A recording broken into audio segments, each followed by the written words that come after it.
The 5th annual New Paradigms for Using Computers workshop, hosted by IBM fellow Ted Selker, manager of the IBM User System Ergonomics Research Lab, was held on July 24, 1997. Through intellectually stimulating presentations and discussions, this community of leading visionaries explored innovative ideas focused on future development in human-computer interface design. There was a strong emphasis on social responsibility and the construction of new computer technologies designed to enhance our environments of learning and leisure.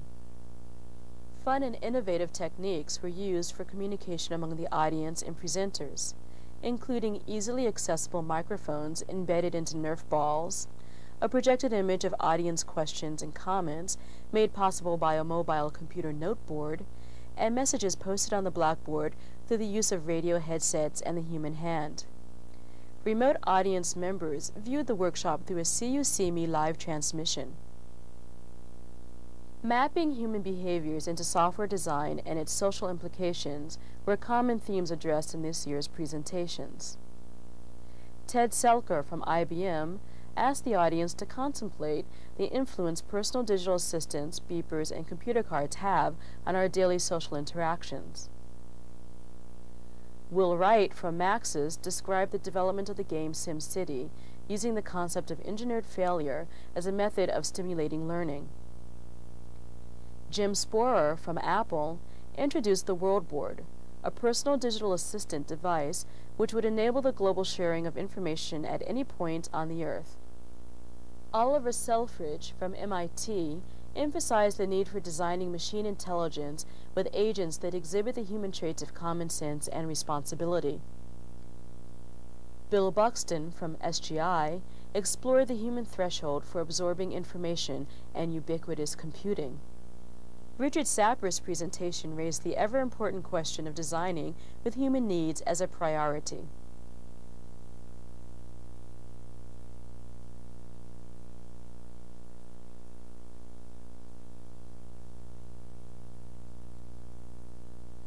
The thing that I think that's really interesting is 5 years ago, I bet most of you were not using credit cards to buy your groceries and buy your gasoline. And all of you are now. Not a chance. You don't want them to have your credit card, or you just... How many of you guys 5 years ago had cell phones? Probably, what, 10% of you? Now it's very few that don't. And the beepers. How many of you thought that lots of children would have beepers 5 years ago? None of us thought that would be true. It's everybody's kids. What? The drug dealers. Are they always more creative than the other people? So what's interesting is what we really believe is the big infrastructure change is the internet. And these other three infrastructures have gotten so powerful that they're really affecting society in a very large way. And the internet hasn't actually made that kind of penetration yet. But the basic thing is that I think, I'm sorry, Larry, but I think that there will be lots of different things that don't occlude each other. Maybe there'll be convergence again. But really what's interesting to me is that the way I run my day is absolutely changed by the telephone that I carry now. What really matters is we've got to figure out when does it make sense when I'm collaborating with a person to put something where we both can look at it, to be where we can stare at each other. What does it do to the situation when I take out a pad? Does it change it if I let him see it? How about if I have a visor? How does that change the social context? What are the things that I can do better by having something here I'm taking notes with? Does it make me feel more appreciated when somebody's taking notes as I'm speaking? Or do I find it distracting? Are they taking something away from me? There are places in the world where people won't let you take photographs of them because you're taking something from them. Other places where people are just completely gigantically impressed and flattered when you take out a camera and will take pictures of them. And I think that we really haven't teased out why and how we're going to make these computing devices fit into the social dynamics, how they're going to add to them, how they're going to slow us down, get in the way. Because how many people think that when somebody that you're talking to pulls one of these things out, it's really going to grease the social conversation that you've been having? None of you. And this is better than the one before it. So I think we really got to be, and we are, in my group, we are actually right now actively thinking about understanding what the dynamics of what you can do and how people will react to you.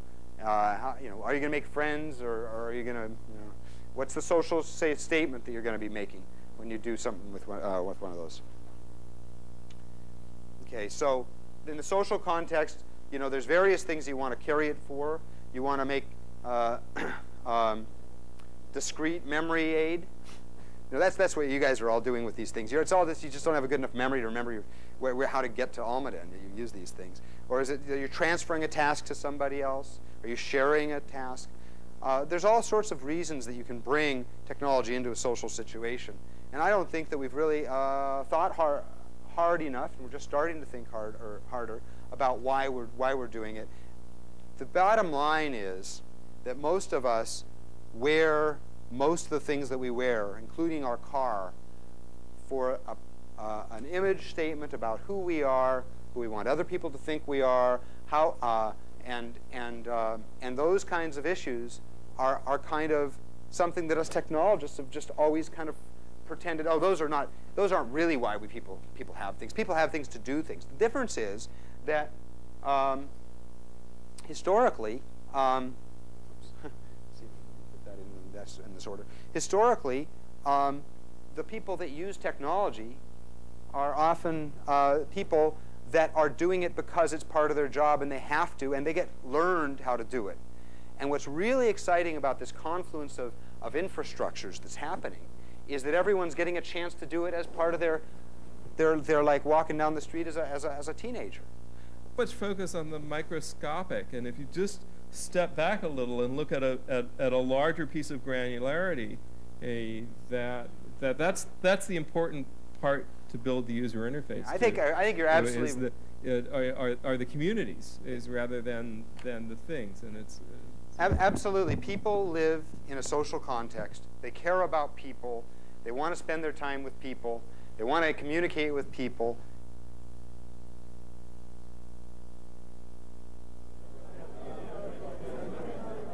What we have is the demonstration of a personal area network system. What I have here is a transmitter with a microprocessor and a battery in it, and when I turn it on, it's going to send an electric field, about 10 volts, from one plate to the other. Now if I put this underneath his foot, and if you rest your foot on it, it's sending now an electric field through his body. The data is being converted into ones and zeros by turning the field on and off. Now, this is a receiver. It's like an AM radio. Whatever comes into this box will go off to the computer screen. Let me show you that here. So now I'll put this under my foot. Now, if we shake hands, we now establish a data link. That is going from that box through his shoe, through his body, through my body, and down to the receiver and off to the computer screen. If we let go, we break the data connection. And actually, since Rick is right here, if you grab his hand, let me put your foot down. And now you grab my other hand. So Rick is now turned into an extension cord. That is going through your body, through Rick's body and mine, and if anyone lets go, we break the data connection. Thank you, Rick, for an impromptu demo.